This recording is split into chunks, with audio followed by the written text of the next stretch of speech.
It's no pain, no gain. Go hard till the end. What's the use of playing the game if you ain't aiming to win? My feet planted in the concrete. Wings to the wind. Okay. What an intro, huh? I mean, God, I'm so happy to have Bill as part of Lifograph. He's an advisor, but he doesn't give me any advice. That's great. And, right, and of course, a great setup, don't be offended, right? Don't you? Yeah, I mean, that's a great way to start a session. All right, so I guess that means I have to start by offending everyone. Is that what you're saying? Just to deliver on the promise, right? So I'll get there. So again, Bill Reichert with Managing Director at Garage Technology Ventures. For those of you who don't know, Garage is a seed and early stage venture capital firm. We started way back a long time ago when nobody was doing seed, and now everybody's doing seed. So it's been a pretty wild, period of time. On the other side of the coin, though, I just want to make sure I clarify that I actually spent most of my career as an entrepreneur. So I started 4 startup companies, going way back to when I was a graduate student at Stanford, way back. So I started a software company as a graduate student before it was fashionable to do so. So that was pretty cool. And it was a spectacularly successful company until we crashed and burned. But that was, quite an experience. But because Silicon Valley is what it is, right, I got to pick myself up, dust myself off, and do it again. So my second company, actually, we took public. So I got, that worked out pretty well. But at that point, I thought, now I know everything, right? So I jumped into this extraordinary, amazing technology company, and we were going to change the world.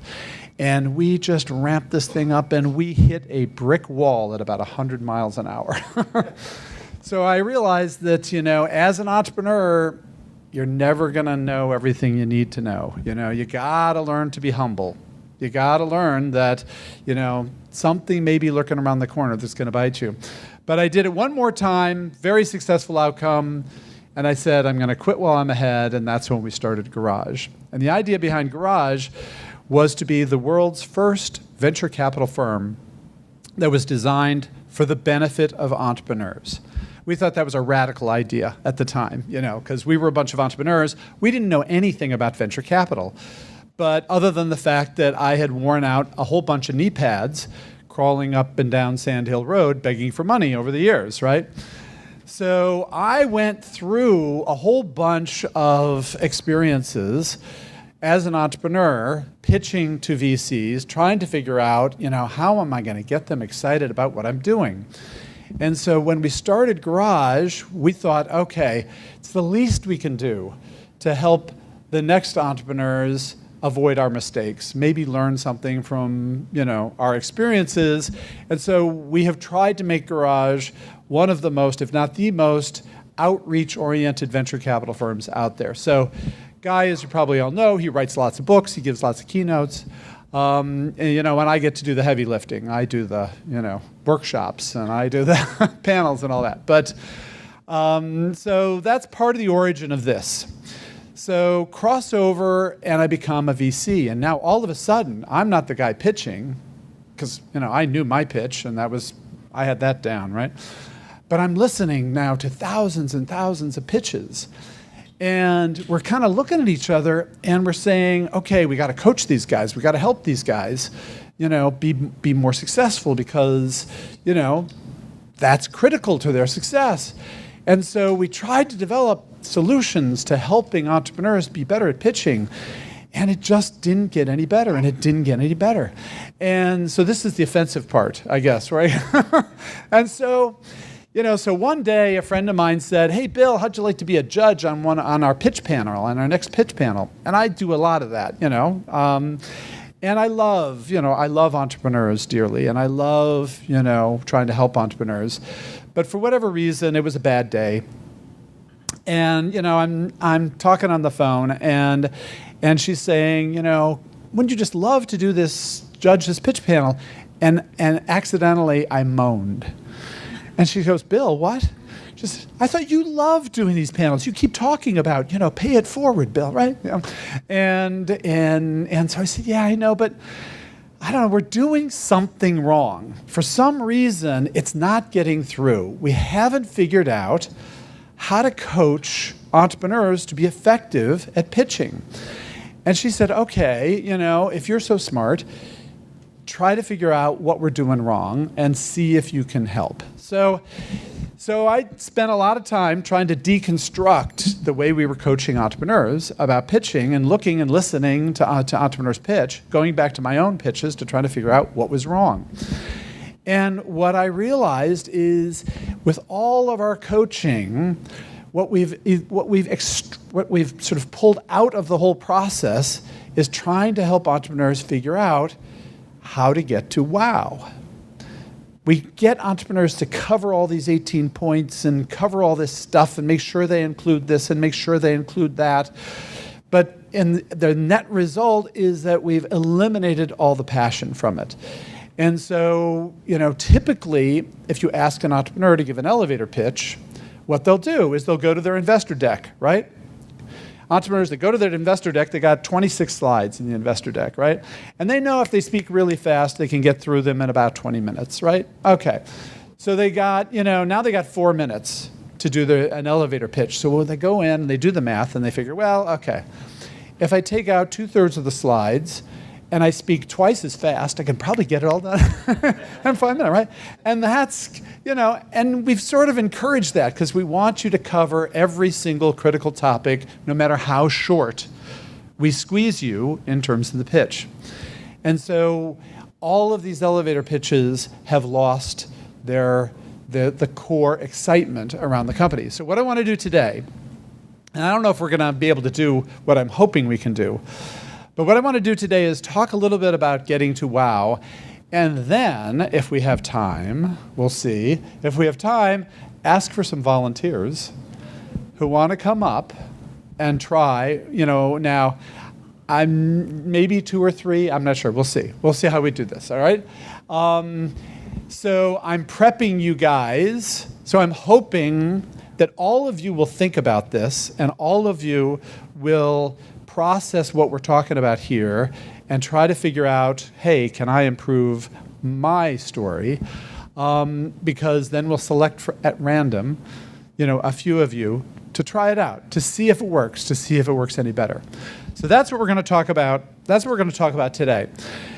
So the essence of getting to wow, I'm just going to preview, is figuring out how to craft a compelling summary of your value proposition. That's sort of the, entrepreneur academic speak for what we're focused on. We're focused on this value proposition thing.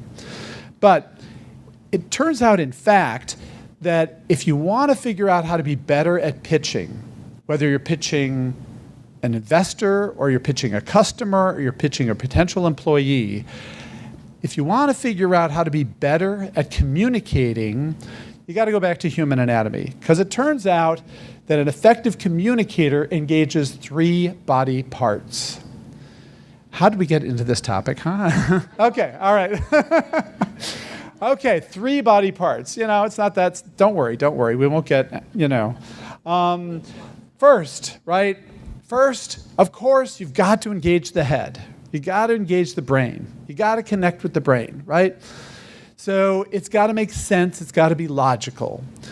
But it turns out, all of our coaching, all the time any of you spend on communications, 99% of it is probably focused on the brain, right?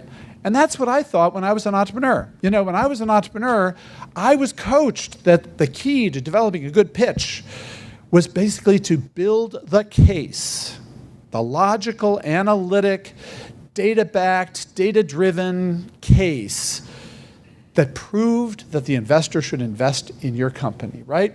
That's kind of the way we think about a pitch. It's a logical argument that leads to a definitive conclusion, right? That's how we spend all of our time. But what we know to be true is that you've also got to engage the heart, right? Now, amazingly, over the last 20 years, people have been given Nobel Prizes for figuring out that, believe it or not, people make decisions with their heart, not just with their brain. But we all know this to be true. This has always been true. We know we do what we want to do, not what is necessarily good for us. So this is like some sort of epiphany. All of a sudden, it's worth a Nobel Prize for people to realize that sometimes we're influenced by our emotions. Shocking, huh? So you got to figure out how to appeal to the heart. Now, at this point, usually somebody raises their hand and says, wait a second, Bill, I get that, but we were told VCs do not have a heart. But I assure you, VCs, believe it or not, VCs are human too. So, okay, so the head, the heart, the third body part. Anybody? No. So the head, the heart, the third body part is the gut. You got to appeal to the gut, right? Again, we know people make decisions based on gut instinct. They don't analyze all the data. They have a gut reaction. So this happened, we all have this experience. And believe it or not, VCs have gut reactions too, right? Not surprising. So customers certainly have gut reactions, right? If I'm trying to sell you something and I come on strong and I tell you, hey, you got to buy this now quick before the special runs out, people have a natural instinctive reaction against sales guys, right? You recoil when somebody's trying to sell you. So we know the negative gut reactions, and we also have positive gut reactions. You come across somebody and you meet somebody and you think, I know I can trust her.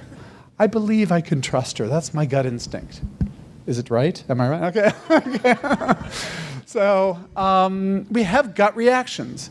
So the point is, when you're thinking about communicating, when you're thinking about telling your story, you've got to address the head, the heart, and the gut. Now, tell me, what do you think is the most important body part as an entrepreneur? What do you think? Brain. Gut, brain, heart. I think it's the heart. Because I think, yes, if you blow the gut part, but if you create a negative gut reaction, then probably you're dead. But a positive gut reaction is not necessarily good enough. The key that I learned when I became a VC is how important the heart is. And I'll tell you, this was an epiphany for me. Because when I was an entrepreneur, I thought it was all about logic. I thought those VCs, they had these incredible brains that you could pitch them on, the market size and your technology infrastructure and your financial forecasts. And these VCs, they could process this data in real time and calculate an internal rate of return, right? Wow, God, these guys must be smart. So, after I flipped over and I became a VC, I went to all of my new VC buddies and I said, hey, I'm one of you guys now, right? So I, went to my new VC friends and I said, so tell me, what's the algorithm? I just, help me out here, right? And they would look at me like, the algorithm, right? So, well, how do you analyze an investment in order to make, a data-driven, analytic, logical decision on which company to invest in? And they would say, we invest in teams. I go, okay, how do you assess the team? How do you analyze? Do you do biometrics? What do you do? No. It's kind of, it's pattern recognition. And after 5 or 10 years, you'll start to get the hang of it. And I'm going, you have to be kidding me. You have to be kidding me. Really? Pattern recognition? That's how you guys invest? What about all those quant jocks on Wall Street that are doing all the analytics? They go, we don't really have any data, right? So we don't do it data-wise. So I was stunned. So I was trying to figure out, how in the world does this work? And so I started watching VCs invest, and we were co-investing with a bunch of guys and watched the way we were making decisions. We started out thinking, it was the responsible thing to do. We would we would calculate weighted averages for 18 different metrics that we would try to, derive for each of our companies. And we did these spreadsheets and data. I mean, it was amazing. At the end, everybody just cooked their numbers to bias them, to bias the investment in the direction they wanted. So what I learned, to my shock, is that VCs do not invest in startups with their heads. They invest with their hearts. What happens is VCs fall in love with a deal, and then they rationalize making the investment.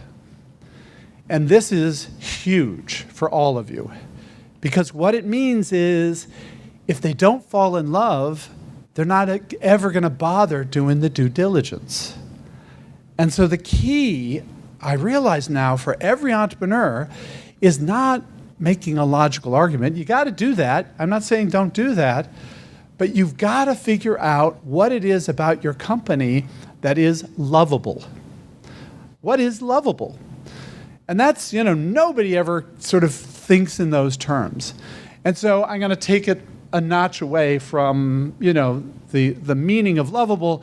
And what I'm going to tell you is you got to figure out how to get to wow. That's the equivalent of lovable. When somebody hears the pitch and they go, wow, that is so cool. That is so amazing. That is so impressive. That is so exciting. I got to hear more. And they run back to their partners and they say, you won't believe this company I met. And they got to have enough in their heads that they can tell their partners what this company does. They can't just say, it's really cool, you got to meet them, right? They got to have enough in their heads. But first, to get them to run back to their partners, they've got to fall in love. And so, well, there are all sorts of different types of VC love, it turns out, but we can talk about that later. What I want to talk about now is how to get them to fall in love. So it turns out that all of this wisdom that we give you as a community is kind of leading you in the wrong direction. And this is the other offensive part of my presentation. So what I'm going to do right now is trash all the pitch coaches. And I've been a pitch coach too. So I'm blaming myself as well, that we have been trying with the best of intent. We've been trying to coach entrepreneurs how to be better at pitching, and we're giving you misleading advice. So typically, what a pitch coach says is when you're doing your pitch, you got to start with the problem, right? That just makes sense. It's problem solution. That's a logical argument. But what happens is companies, they walk into our office and they start talking about how many mobile phones there are on the planet. There are billions of mobile phones on the planet now.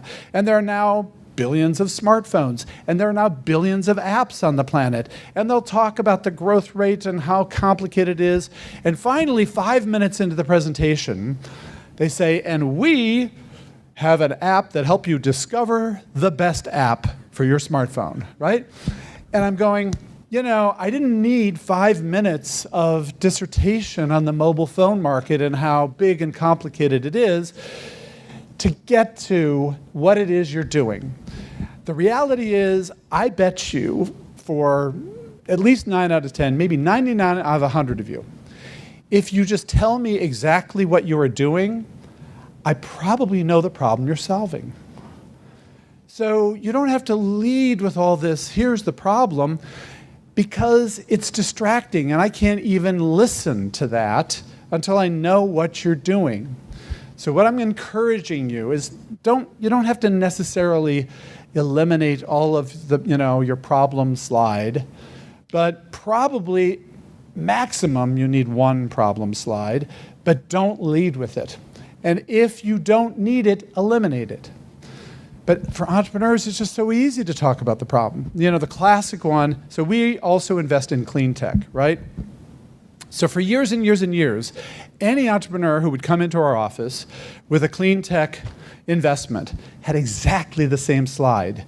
Well, a variation of the same slide. On the first slide, so the first slide was either a picture of downtown Beijing or a picture of downtown Los Angeles, right? With an infinite number of cars belching an infinite amount of smoke with yellow sky and haze, right? And they would spend 5 minutes talking about all the carbon we're putting into the atmosphere and how pollution is a problem and, the world is coming to an end and, God help me, right? I don't need to know that we have a pollution problem. I certainly don't need to know that, I don't need to hear about Beijing's pollution problem. Just tell me what you're doing. The second thing we tell every entrepreneur is tell a story, right? Because, the research has shown that human beings can retain stories much, much better than they can retain a set of facts. Okay, that's true. I give you that. But what happens is entrepreneurs, they walk into our office, they put up their title slide and say, "Hi, my name's Bill, and I'm going to tell you about my company. But before I do, I'm going to tell you a story. When I was a kid, my grandfather had a farm, and down on the farm, he had a pond. And in the afternoons, I would go down to the pond, and I would look across the pond, and you would get this unbelievable story that eventually might, sort of relate vaguely to the reason the founder thought maybe it'd be fun to start this company, but it has nothing to do with the fundability of the company. But they're told, tell a story, as if that's going to make the difference. I will let you tell stories, but only if they're on point and only if you could tell a story in one sentence, please, okay? So the next thing we do to you, and I'm so sorry, I so apologize about this, but every entrepreneur is given, over the course of any given coaching, a set of templates, right? So you have a template for your executive summary. You've got a template for the one-page executive summary. You got a template for the one-page executive summary that'll fit like this or whatever. And there's a template for your investor pitch. And then there's a template for your elevator pitch. And then there's another template for your business model canvas, right? And then you got another template, for your competitive landscape, and it's up and to the right, right? Okay, so you got all these templates. And so, we're trying to help. We really want to help, but what happens? So the entrepreneur, they got the template, right? So they fill in the boxes, right? You fill in all the boxes, and it's hard to fill in the boxes. It's not easy to fill in the boxes. And so you fill in all the boxes and you're exhausted, but you're done, right? I've got the perfect pitch because I've filled in all the boxes, right? Well, every single template that's ever been handed out, I guarantee you, is wrong for your company. Every template that any of us have ever created is designed to be generic. And it almost certainly is wrong for your company because your company has different issues that are critical.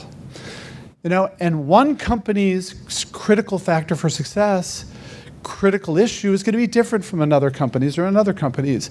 And so if you're going to explain the opportunity, you're going to have to explain it in a different sequence. And if you just follow the template, you're almost certainly going to miss the opportunity to tell your story well. So what I'm telling you is, anytime you get a template, it's okay to think of it as a guideline. As a checklist, these are things that maybe you should think about covering. Probably it's missing some things that are critical for you that you have to cover that aren't on the template because one of us decided, well, I'm trying to be generic and not everybody has to worry about the FDA, right? But, if you do have to worry about the FDA, you better have a slide, on the FDA. So when you get a template, if somebody tells you you have to use this template, run away. They are not doing you a service. They are hurting you. So all of these, one of my pet peeves, I have a lot of pet peeves, you may have not, but one of my pet peeves is, these demo day kind of events where they force the entrepreneurs to present their company in exactly the same template because that makes life easier for us, right? But it hurts you. It does a disservice to you. So I'll let you battle that one out. But in any case, the next thing everybody at some point, they tell you got to figure out how to explain what you do. So all entrepreneurs are trying to think, okay, what do I do? What do I do? And when people ask what you do, then you think, okay, so we've been working on this software stack to build a platform technology we can offer as a service to provide APIs that are going to connect these different, right? And so that's what we do. We have a software stack that provides a platform as a service that connects APIs of multiple different products, right? That's not what we want to hear. What we want to know is, what value do you create? So anytime anybody says, so what do you do? Don't start talking about your software stack, all right? Don't talk about your platform technology. Talk about what value do you create for what customers. Then the other thing we've coached every entrepreneur is that it's critical, because those VCs, they're all looking for a unicorn, right? So those VCs want you, they got to show a big market. So you've got to show a big market. So every entrepreneur thinks to themselves, okay, gosh, how can I show a big market? Okay, I got a company. We got a software that does parts management for independent distributors of auto parts, right? Okay, Google Auto Parts. Wow, auto parts is a $56 billion industry. I'm going after a $56 billion industry, right? Right? That's not the size of your market. So you destroy your credibility. All of these PowerPoint pitches that say, the men's clothing, heard this one earlier today, right? So, believe it or not, men's clothing is a $460 billion market worldwide, at least according to this company. So they're targeting a $460 billion market because they have a line of clothing for men, right? So in any case, it destroys your credibility when you show that you don't understand how to segment a market. So what I'm saying is, all this pitch coach wisdom that you've been given, be careful. It's not going to get you to wow. It's not going to get you to wow. Your reality is you've got 20 seconds to be compelling, or you might as well go home. You got to grab them up front. You got to grab them up front. You do not have until the last 5 seconds of whatever it is, a 4-minute elevator pitch or a 20-minute pitch or an hour-long meeting. You can't wait until the end to grab them. You have to grab them at the beginning. But I'll tell you, just to be mean some more, these are the typical elevator pitches we get. This is a mashup of things we have actually heard. So the name of the company is fictional, right? Coolco is a dynamic startup company that has developed a revolutionary technology that's going to disrupt our $56 billion industry. Our team has over 45 years of combined experience, and we have 3 patents pending. We project that our curve-jumping, paradigm-shifting technology is going to transform blah, blah, blah, blah, blah, right? Right? So, we tell you to be passionate. We tell you to go after big markets, and this is what we get. The other side of it, so this is one extreme. The other extreme, real pitch, and I didn't even change the words.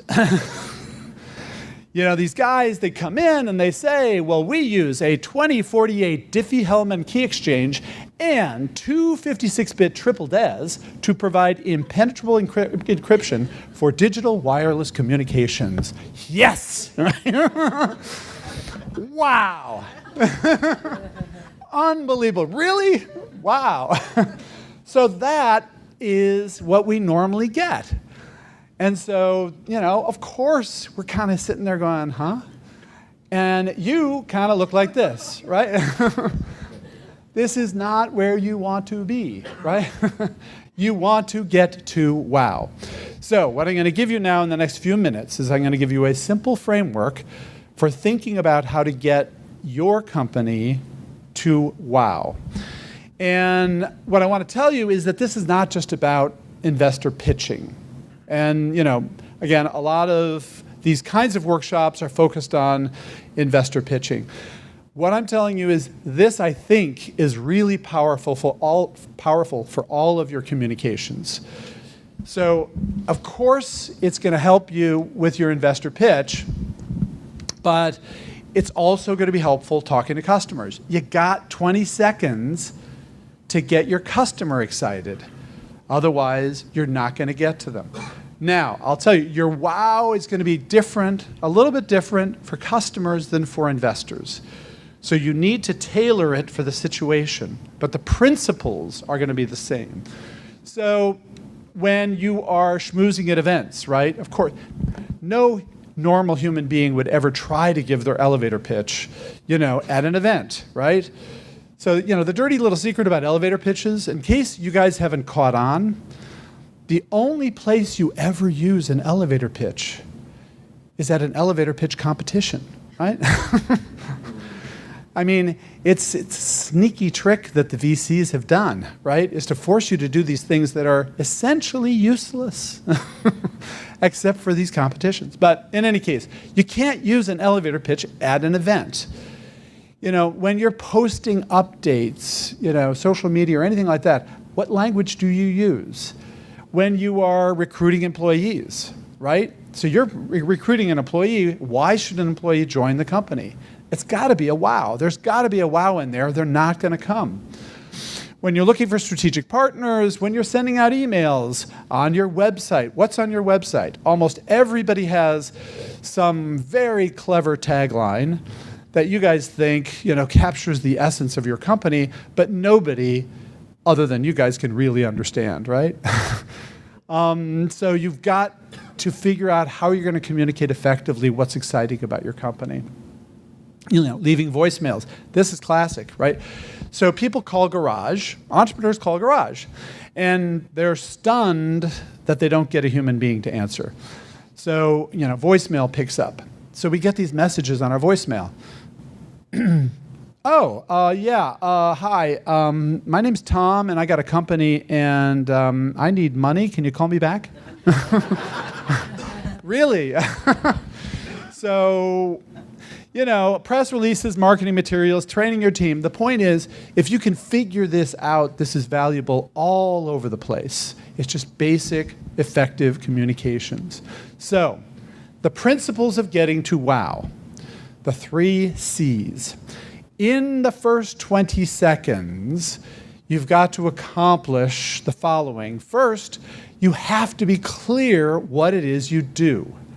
Again, if I don't understand after talking with you for 10 or 20 seconds what the hell you're doing, I just, the mind starts wandering.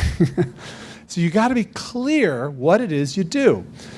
Then you got to be compelling, right? You got to say something that gets my heart beating a little bit faster, that gets me excited. You got to engage me in some important way. And then last, but not least, you got to be credible. So if you start, blowing smoke with hyperbole like, we're disruptive, transformative, curve jumping, paradigm shifting, right? You're just going to destroy your credibility. If you can offer, some validation that what you've got is cool, you can build your credibility. So be clear, be compelling, and be credible. Just the rules of all communication, right? But too many entrepreneurs, for some reason, they think, wouldn't it be clever if I pose a riddle, And so a lot of entrepreneurs, they like to start with this riddle. Whatever, right? They want to ask a clever question and sort of confuse the listener, thinking that's drawing the listener in. Sometimes that works, but almost always it's irritating. So it's not about teasing the audience. It's not about being clever. It's not about a riddle. It's about being clear, about being compelling, about being credible. So you'll notice it happens. This maps to be clear, appealing to the brain, right? Be compelling, you're making the heart beat faster. Be credible, you're getting the right gut reaction. So head, heart, gut. Clear, compelling, and credible. So now, how do you do that? 3 simple steps. So I would encourage every one of you to go through this exercise for your own company. first? What is the sentence that clearly describes what the hell you do, right? And now, I don't want an IEEE spectrum abstract here, right? What I want is a normal human sentence that most people would understand. So I encourage you to use what I refer to as simple Wall Street Journal language. So it's, you don't dumb it down, but it's got to be intelligible to a relatively broad audience. Because even if you're pitching to a customer, there's a good chance that you might be pitching to the, CIO, but the CFO is also in the room. And if the CFO is also in the room, they may or may not get everything the CIO gets, right? So you've got to use language that addresses everybody in the room. If you're pitching to VCs, we're all dumb as posts, right? So we're not going to get your 2048 Diffie-Hellman key exchange. How many people here have actually used a 2048 Diffie? I'm sure that I love that, at least in Silicon Valley, you can be guaranteed, You actually, it was you. You were the one. Okay. Okay, right. Okay. So, again, most entrepreneurs, they want to say, we have a disruptive technology that's going to transform, blah, blah, blah. But no journalist on the planet is going to pick up that sentence and use it to describe your company. So every journalist who ever writes about you needs this sentence. But if you don't give it to them, they're going to have to try to figure it out themselves. Why not give them this sentence? This sentence should be on your webpage. It should be in your boilerplate. It should be in your emails. What is the sentence that best explains what you do? Now again, it cannot be a paragraph. It has to be something that anybody can remember or come close to remembering, right? So if you have a bunch of, typically I give this instruction and the engineer goes off and he writes the sentence with 5 subordinate clauses, right? And with parentheses and, hyphen clauses in that, but I've only got 1 period, Bill, right? So it's got to be a sentence, again, that a journalist and a normal human being would be able to read and understand and remember. You better be able to have that sentence, right? I mean, how can you be in business without this sentence? So that should be your first sentence. Second, now we're getting to compelling. What is the compelling benefit that you offer to whom? Now, again, normally at this point, entrepreneurs go into their technology stack and their features and kind of all of the other stuff around their product. They start describing the product. What I'm telling you is what you should do next is focus on what value do you create for the marketplace and who are the people that realize that value. So you are better, faster, cheaper, last longer, more resilient. You have a benefit, not just a set of features, that causes people to want to buy your product. So the other way to think about this is, imagine your ideal customer. Why will that customer say, I love this product, service, whatever you're offering? What will get them to say, I love this? It's not the 18 different features. There's going to be something that people are going to latch onto, that they're going to say, and the reason I love this product is ... So another way to write this sentence is to start with, the big idea behind our company is. What is the big idea?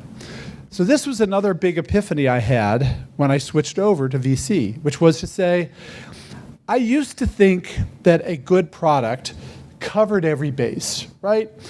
You cover every base with your product so that, you can have a competitive, argument with anybody out there. But what we've learned, and to some extent Clayton Christensen helped us with this, is that wildly successful companies are generally successful because they do one thing really, really well.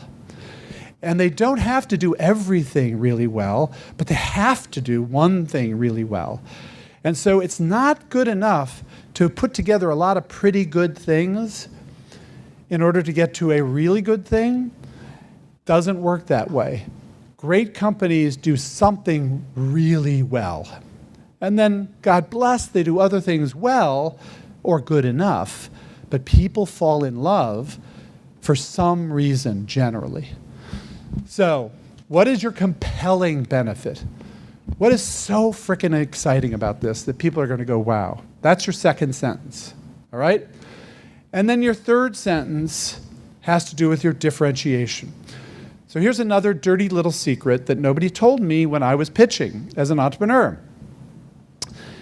VCs have heard it all, right? So, after a couple of years of being a VC, you have seen and heard so many pitches that you virtually never hear a truly new idea. It's really rare that anybody comes in and says something that you say, I have never heard of that before. It almost never happens. But I tell you, when I was an entrepreneur, I thought every pitch I made, I was just opening the eyes to these VCs with my brilliant insight and innovation, and they had to be amazed at how unique and compelling. But it doesn't work that way. What happens is, as soon as you open your mouth, the brain of the VC starts spinning. And what we're doing is we're going, oh yeah, I've heard this, but who was that team? They came in, what was the name of that company? And they're going, so that's what's going on in the brain. We may be smiling and nodding. But our brain is just spinning away trying to remember that team that had something that sounded a lot like what, she's pitching me right now. So this is, you're 20 seconds into it now. You have to shut that down. You've got to preempt that. But, the template says you don't have to talk about the competition until slide number 6, right? So, but nobody's listening. They're just trying to figure out what was the name of that company until you preempt it. So what you say is, now, you may remember there was a company called ABC that tried to do this, or you may have heard of other companies that are doing this, or generically, unlike the other companies that are trying to do this, what we are doing is this different thing. So you need a sentence that somehow addresses this, unlike the other guys that you're thinking about in the back of your head. What we can do that truly is different and unique is whatever it is that's truly different and unique. Now, hopefully you've got something that's truly different and unique. If you don't have something that's truly different and unique, then you have a big problem, okay? But I'm sure you would not be getting out of bed in the morning if you didn't have something truly different and unique, right? Okay, so those are the 3 sentences. What do you do better than anyone else? Clear description of your company. What's the compelling benefit? And then how are you different? So I want everybody for themselves to be thinking about those 3 sentences. Now at this point, again, usually somebody raises their hand and says, what? Anybody? They say, wait a second, Bill. You said you hate templates. Isn't that a template? And, the answer is yes. This is a template, but don't treat it as a template. Think of it as a guideline. And I will tell you that probably you need those 3 sentences anyway, because somebody's going to ask you, what do you do? You got to have that sentence, right? And then somebody else is going to say, well, what's your value proposition? And you've got to have the compelling benefit. And then somebody else is going to say, well, wait, how are you different than? And you got to have that. So you're going to need these 3 sentences. You got to come up with these 3 sentences. But this may not necessarily be the way to start. There may be a different way to do it. And so there are alternative approaches. And I want to give you permission to take those 3 sentences, massage them, evolve them, fix them, change them, throw them out, but get to the same point. Get to wow, and whatever works best for you. So some alternative approaches, One way is to tell a story or paint a picture. Now, I said before, don't tell a story, but I said I'd give you permission if you could tell a story in 1 sentence. So really good entrepreneurs are really good at painting a picture of what it is they do, creating a picture in the mind of the listener of what their product or service or their offering is or does in a way that's really easy to understand. So frequently that sentence begins with, imagine if. Right? So imagine if you had an application that could pull together all of your contacts from your social media, from your email contact lists, from your Salesforce lists, from your corporate database, into one simple place so you can access all of your contacts from one application. You know what I'm doing there, right? But an engineer would say, we have developed a technology that can extract heterogeneous data from multiple different databases into one simple file, right? You know, that's what an engineer would say, with all due respect to engineers, right? So yes, I mean, same thing, but it's easier to understand the value proposition with an imagine if picture, right? So play around with that to see if that works for you, right? You know, also you should just, use analogies and similes and metaphors and these sorts of techniques to clarify what it is you're doing. You know, my favorite example is now way outdated, but long ago and far away, a team walks into our office and says, this is before YouTube, any of that, right? They walk into our office and says, there's a lot of video on the internet now. Well, we're going to be the TV guide for the internet. I get it, totally, right? It's totally clear what they're doing. So as opposed to, we have designed a directory that crawls the internet and identifies video files and aggregates them into a single, blah, blah, blah, right? So we're the TV guide for the internet. More recently now, we've come across a few companies that are going around and they're saying, we're Netflix for ebooks. Totally get it, right?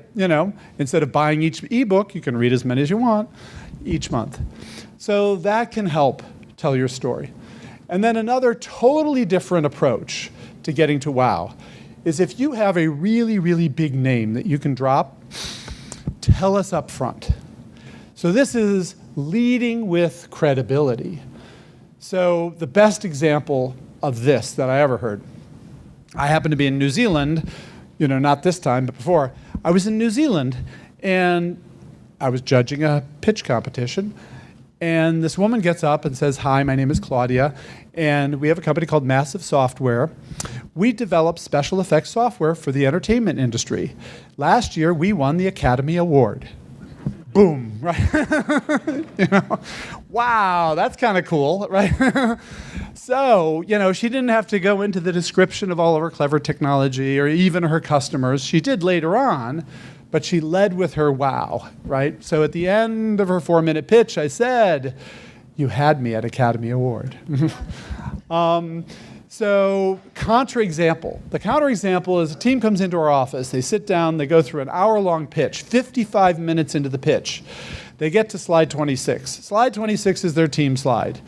On the team slide, it says that one of the co-founders of the company is a Nobel laureate. And I go, holy crap, you guys, Bill Sharp is a co-founder of this company, Nobel laureate in economics, right? And they go, oh, yeah. And we say, well, why didn't you tell us this at the beginning? And they said, well, we wanted to end with a bang. And I said, yeah, but, if you had told us at the beginning, we would have listened, right? So, again, don't be clever. If you've got a really big name, drop it early and often, right? So there are a lot of different ways you can get to wow other than 1, 2, 3, but you get the point, right? So a couple of other quick tips. Again, keep it simple. Keep it simple. We've got to be able to remember it, not just understand it, but also remember it. So you got to keep your sentences, your phrasing, you got to keep it simple. Make sure that you are customer focused, okay? Now, how many times have I said that? 5 times, 6 times? I don't know. So you gotta be customer focused. As soon as you start talking about technology and products within the first 30 seconds, you're probably lost. Probably. Not always, but be customer focused. You may not be able to get into it in the first 20 seconds, but everybody has experienced, and when you pitch to different people, that there's a pattern to the questions that come up. So every company has certain sort of obvious issues that are issues for their company. You know, how are you going to get to market, or how are you going to get your first customer, or how are you going to get the cost down, or how you get whatever it is, right? But it's different for every company, right? So each company has these different obvious issues. Again, this is back to the template issue. Don't follow the template. Know what your critical issues are that clouds the brain of everybody who listens to you, and preempt them as early as you can. Sometimes you might be able to get them in the first 20 seconds, but probably it's in the first minute. Preempt those obvious issues. Then, use 1 or 2 numbers. What I want you to do is make sure when you tell your benefit, your compelling benefit, you should quantify it. You're not just faster, you've got to be 5 times faster, or 10 times faster, or 100 times, right? You're not just cheaper. You know, you've got to be at least half the cost, maybe 1/5 or whatever it is, right?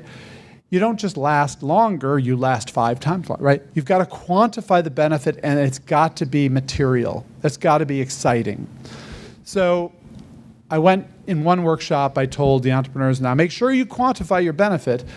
And, you know, of course, an engineer came back and he had like 12 different metrics of merit, right?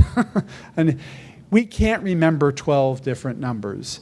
So there's something, again, that stands out, that is the number you're going to hang your hat on. What is the number? Maybe 2 numbers you're going to hang your hat on. So that will be memorable, and that will be compelling. And then lastly, it should go without saying, but the reality is every entrepreneur lies, right? It comes with the territory. Entrepreneurs are so passionate, they're so enthusiastic, they're so certain that what they are saying is going to be true, that they sometimes say things that are not yet true. So is that lying? Maybe technically it's not lying, but the point is you can kill your credibility by overstating the truth. And so, you know, what we found when we started Garage is there was an extraordinary pattern to the misrepresentations we would hear from entrepreneurs. I mean, and so we started collecting these misrepresentations. And so we came up with what we call the top 10 lies of entrepreneurs. So I'm going to end, how am I doing? I'm going to go quickly through the top 10 lies of entrepreneurs. Yes, you have to leave? I'm sorry. I was wondering if we could get the presentation. Oh, I'm sorry. Yes, I should have told you up front that yes, we'll make the slides available to you, and I'll tell you a dirty little secret about where you can find them. But I'm even going to give you my address, my email address, not my home address. So, yeah, no, I mean, so somebody found Guy's home address, and you know, whatever. But so one morning, so Guy, fortunately, he has a gate on his property. So, but one morning he finds this bag hung on his gate, you know, and this big sign that says "For Guy," you know, and it's a business plan. Can you believe it, right? I mean, it's not as though they didn't have email, right? But in any case, he thought that would make an impression. The funny part about the story, we invested in that company, as it turned out. We actually did. Yeah, right. So, but quickly, the top 10 entrepreneur lies, all right? Again, there are a lot more than 10, but these are the ones that just come up the most frequently. You know, lie number 1, our projections are conservative, right? Has anybody ever said that? It kills me. I cannot believe how many entrepreneurs, you know, wind up saying this, because of course, we know what you guys do. I mean, I did this all the time. You got Excel, right? You put your assumptions into Excel. You put your lines, your rows into Excel. How many revenue streams do you each have? 5, 6, 7, 8, right? Okay, that's too many revenue. We're going to cut those back. We're going to cut it down to 4 revenue streams, right? But still, I punch the button and it says I'm going to be $1 billion company in 5 years. Wow. Okay, that's probably a little optimistic. So let me crank down the assumptions. So I crank down the assumptions and I crank down the assumptions and I get it down to $256 million in 5 years. And that's reasonable, right? But there you are, you're standing up in front of the VC going through your financial forecast and it says $256 million in 5 years. And you're sitting there thinking, and that doesn't even include the 4 revenue streams that I cut out. And I crank the assumptions. So you say, and we think that's conservative, right? But it's never conservative. No entrepreneur ever hits their numbers. We know they're wildly optimistic, so don't ever say that your numbers are conservative, okay? So every VC now, it's a red flag when you use the word conservative, right? So line number 2, our target market is $56 billion, right? We already talked about that one, right? Line number 3, we have a world-class team. Got this one earlier today as well. We have a world-class team because, my college roommate is really smart and his cousin is just a whiz. Really? Okay. So we do love the fact that entrepreneurs, they bond with their team and they love their team and they support their team. But probably it's not a world-class team yet. And that's okay. That's okay. We appreciate the skills that you bring to the table. All we care about is that you can build a world-class team, that you can attract talent to the team. That's the key. We never see a complete team. But what we want to see is that the team is ready to build a world-class team. Line number 4, our average sales cycle is 90 days. Or if I'm consumer-facing, our click-through rate is 12%, right? So again, what happens all the time is you're in beta mode, and in beta mode, amazing things can happen. We got our first 3 beta customers in only 3 weeks. So let's be conservative when we project. Going forward, 90 days, that's really conservative, right? But of course, every enterprise sales company on the planet takes more than 90 days to sell their product. Almost every, right? And no consumer product has a 12% click-through rate, right? So, just what you can accomplish early on doesn't mean that's going to be scalable and sustainable over time. It destroys your credibility when you say things like that. Line number 5, we have no direct competition. Right, okay. Line number 6, this is the variation on the no direct competition. Well, nobody else can do what we can do. Maybe if you are a nuclear scientist and you have the Nobel Prize in a certain type of atom, then maybe I'll believe that. But short of that, probably not.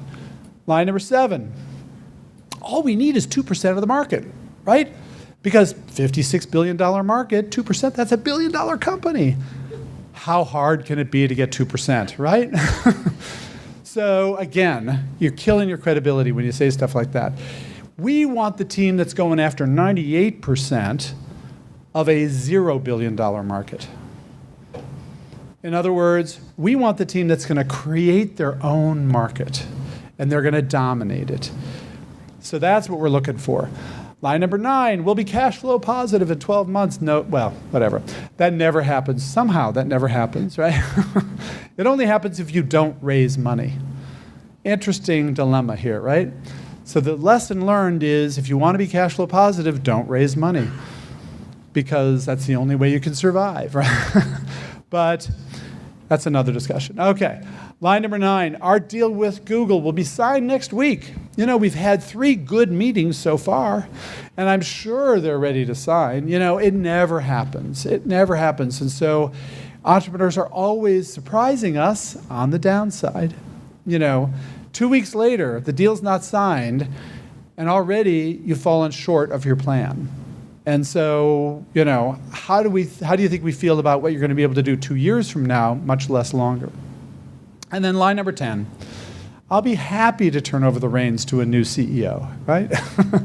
we know that's not, you're not going to be happy about it if it happens.